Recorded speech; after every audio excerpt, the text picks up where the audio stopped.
node and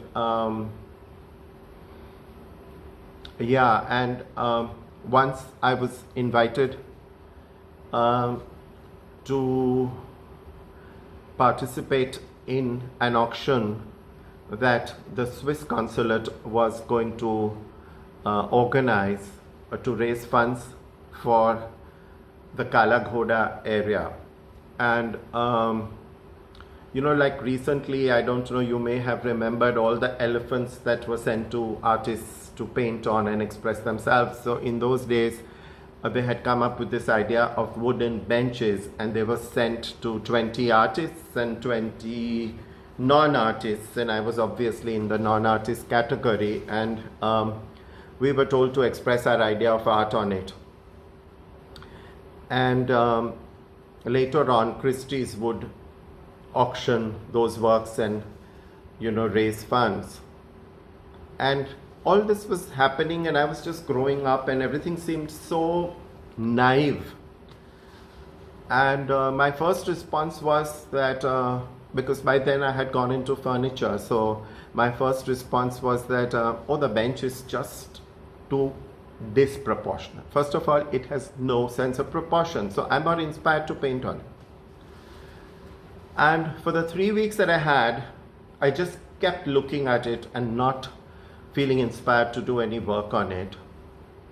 And when my wife was trying to politely push me into delivering what was expected out of me, I said that, to be honest, I'd rather burn it and put the ashes in a bowl that's left out of the wood and send it in the auction, because that's my idea of art. Because art is not design. You can take the liberty to express whatever you want because it's not commissioned as yet by anybody.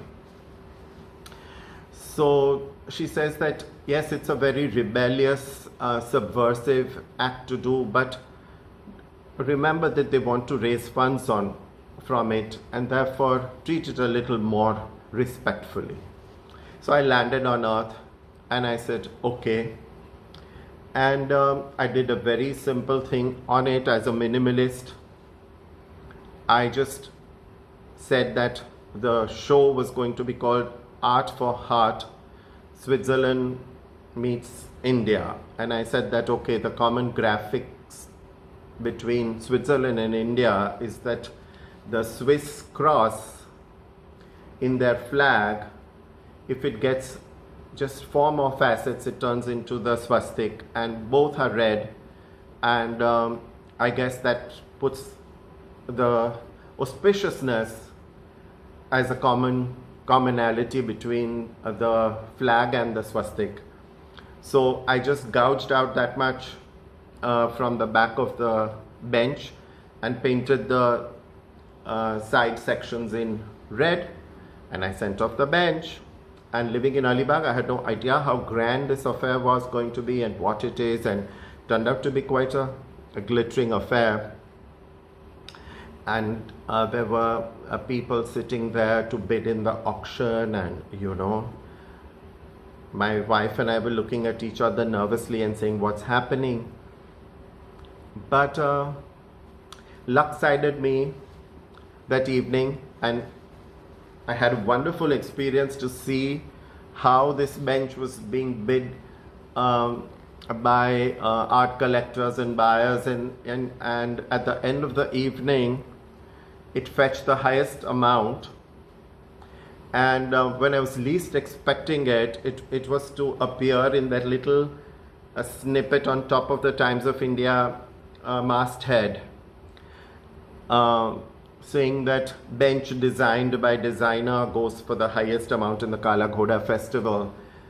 And I didn't even have any picture to give except for my old passport picture. So, there I was sitting on the front page of the newspaper and looking, as corny as one can look in a passport picture. So, yeah, these are the pleasant memories of working with art.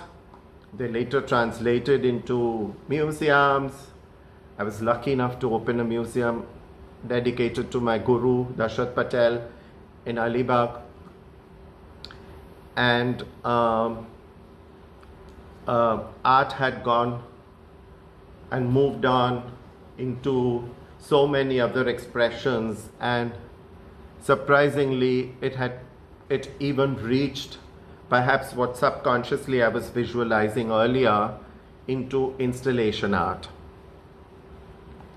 So there's this young couple that was opening an art gallery in Mumbai, Tara and Mortimer Chatterjee, who run a very nice gallery now in Bombay.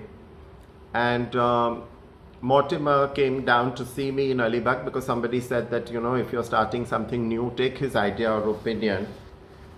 And I think by then I was getting cranky and cynical with old age.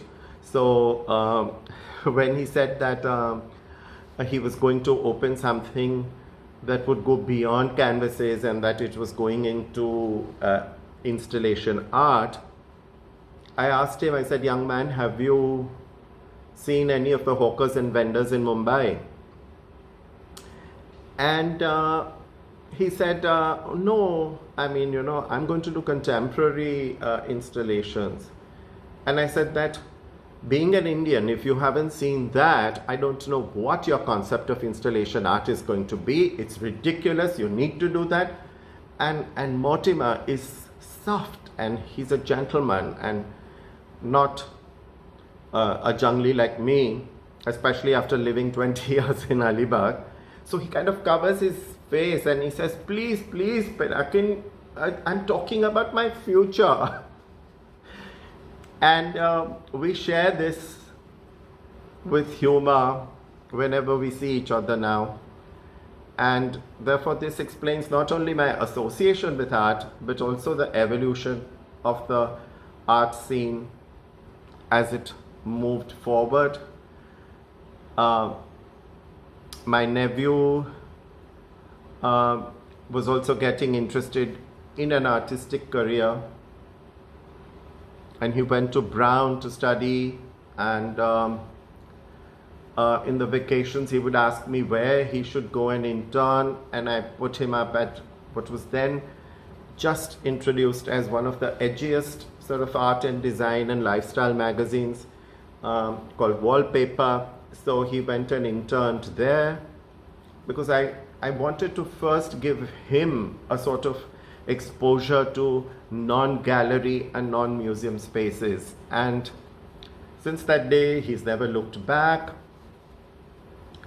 And he ultimately now, he heads the department for South Asian art at the Metropolitan Museum in New York. His name is Shanay Javeri. I don't know if some of you have heard about it. So my journey with art kept involving people, artists, older people, exposing me to art, the younger ones that I could perhaps in turn mentor. There's another interesting story about this very spirited young lady who was kind of doing up her first house with her husband, and lot of enthusiasm. And when the house was done, I said, should we look at some art? And she says that, what kind of art? So I said, contemporary art. And obviously they hadn't heard of it, and you know, they were saying, what's the need for it and all. By then I had enough art to fill up many homes. So I said, okay, I'm going to send you some of my paintings and we are going to hang them up in your house, and you see after 4 or 5 months if they begin to work on you, and you know, you get interested in building up a collection eventually. So they agreed, and including this work at the back, I took a Hussein and a Raza, and they were not such precious commodities in those days. So, and we hung them up in her house, and a week later when I went, she had already bought a canvas and colors, and she was trying to imitate the circles in the Raza. And she says, see, even I can do it. And I loved that moment, because in that arousal of that wonder sense and awe of being able to get somewhere close to what was lying in front of her and was on a pedestal, came her first entry into the world of art. And later on, she followed very diligently and very hard into the world of art, and opened eventually her own art gallery, which is already 20 years old in the city. It's called Tao Art Gallery, and the lady is Kalpana Shah. Love you, Kalpana.